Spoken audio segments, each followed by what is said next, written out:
c'est utile à Ousmane Sonko, c'est notamment parce que le droit sénégalais est le droit pénal sénégalais est un copier-coller du droit français, du code pénal français, et que les similitudes sont restées non seulement proches, mais ont continué à être alimentées par les autorités en place, au point où la plupart des innovations qui sont adoptées en France se répercutent quasi immédiatement sur le territoire sénégalais. Et donc lorsque l'on parle de décolonisation, je pense que c'est un point important qu'il faut avoir à l'esprit, non seulement sur l'épiphénomène, c'est-à-dire l'événement, c'est-à-dire l'application du droit, mais en amont sur sa conception et sa fondation. Ça pose des questions pratiques dans notre combat, et notamment à l'échelle internationale. Le Sénégal a été le premier État au monde à avoir adhéré au statut de Rome, qui crée la Cour pénale internationale en 1998. Le continent africain est de loin le continent le plus représenté parmi les 123 membres de ce statut de Rome. Et le continent africain a été de très loin le plus ciblé, le plus visé, le plus instrumentalisé par cette instance, qui s'est transformée très rapidement en une sorte d'instrument de maintien de l'ordre au service de puissances occidentales, comme on l'a vu notamment dans le cadre libyen, mais également sur d'autres territoires. Ce rôle confine à la caricature. Mais il se trouve que je pense que c'est le fruit d'une perpétuation en fait d'une pensée qui prend ancrage dans le système colonial et l'asservissement des élites dans le but de maîtriser le reste de la population. Il se trouve donc que les élites sénégalaises, une grande partie des élites sénégalaises au pouvoir,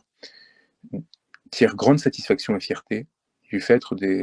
d'être les meilleurs élèves de ce système international et de ce droit qui est un droit colon. Et donc, nous sommes face à un paradoxe où, lorsque ces mêmes élites utilisent des méthodes coloniales pour réprimer leur propre population, elles se trouvent en contradiction avec certaines de leurs propres aspirations. Cela crée une tension que Frantz Fanon aurait probablement parfaitement analysée,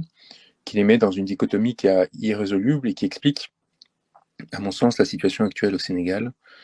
et cette ambivalence de la part du pouvoir actuel, et notamment de Macky Sall, qui d'un côté a dû renoncer sur pression internationale, et notamment suite à notre communication en Cour internationale sur le crime contre l'humanité qui avait été commis au Sénégal depuis le mois de mars 2021. Donc,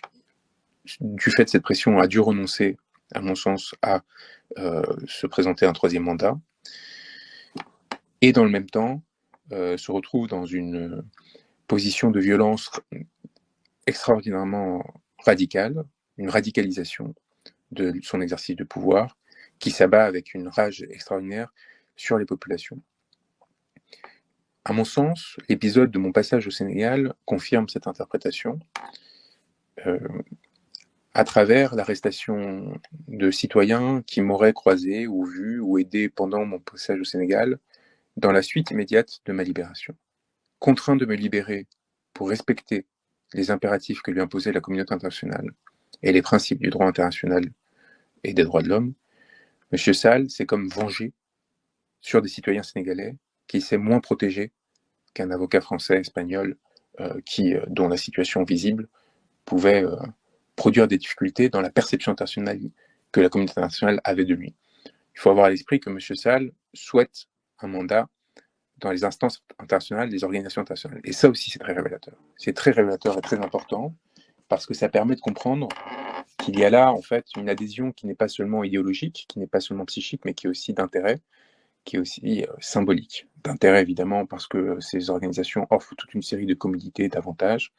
et symbolique parce qu'elles offrent une reconnaissance qui est encore répercutée au sein de certaines catégories de la population. Et donc, c'est dans cette perspective que nous avons tactiquement et stratégiquement fait le choix de saisir la Cour pénale internationale, alors que nous savons parfaitement le rôle que joue cette instance dans les relations internationales et dans la mise à bas de toute velléité révolutionnaire, insurrectionnelle ou tout simplement démocratisante,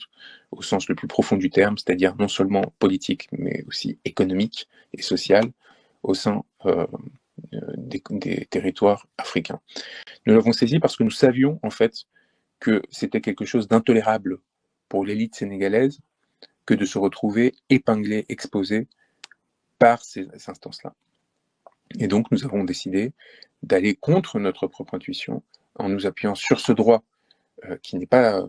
un droit sénégalais pour aller les chercher. Et je pense que c'est très important de faire cette clarification parce que on a pu croire peut-être parfois à une forme de contradiction, y compris avec le discours souverainiste d'Ousmane Sonko, lorsque nous avons fait usage de cette instance. Et ça a eu une efficacité très importante. Ça a eu une efficacité très importante, c'est-à-dire que parce que nous maîtrisons parfaitement les codes de cette institution et que nous savons parfaitement comment codifier le réel dans le langage de ces institutions, ce langage juridique qui qualifie les actes selon un certain nombre de critères, donc par exemple le crime contre l'humanité comme devant être commis dans le cadre d'une attaque généralisée et systématique contre une population civile, ce qui amène à son tour à qualifier ce qu'est une population civile, une attaque généralisée, une attaque systématique, et ainsi de suite. Tout ce travail,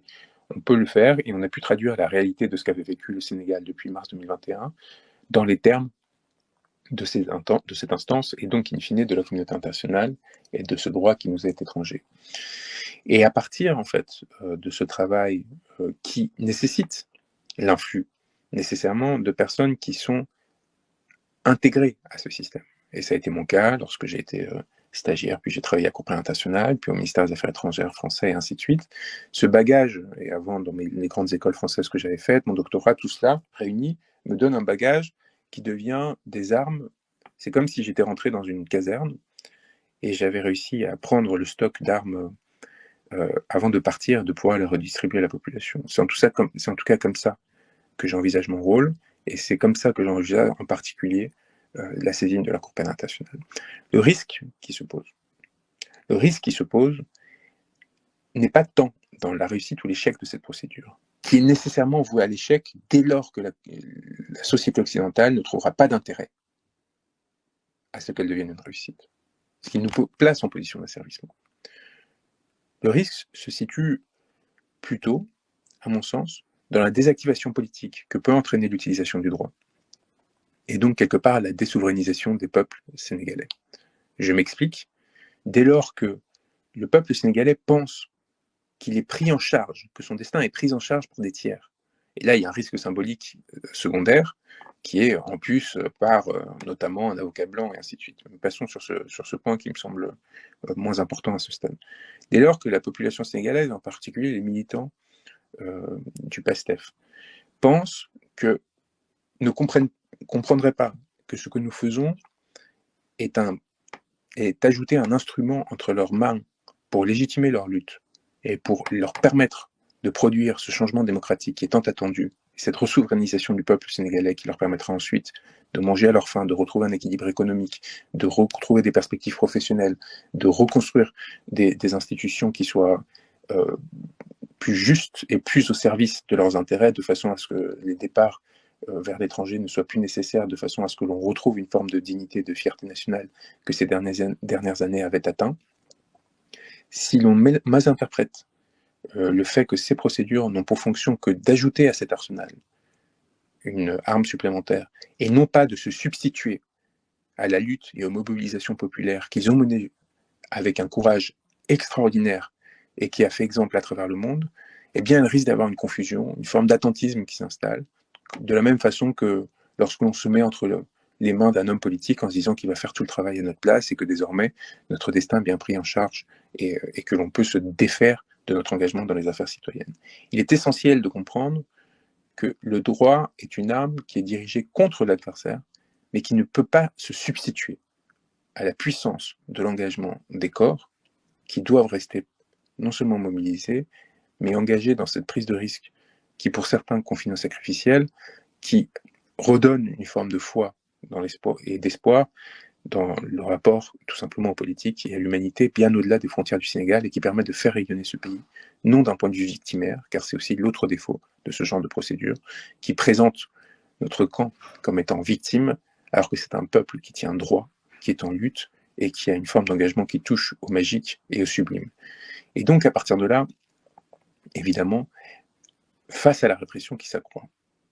à laquelle nous n'avons pas concédé. C'est-à-dire que contrairement à d'autres puissances, contrairement à d'autres pouvoirs, contrairement à d'autres peuples, le Sénégal n'a pas pris la voie du coup d'État, le Sénégal n'a pas pris la voie de la violence en tant que peuple. sans concéder à ce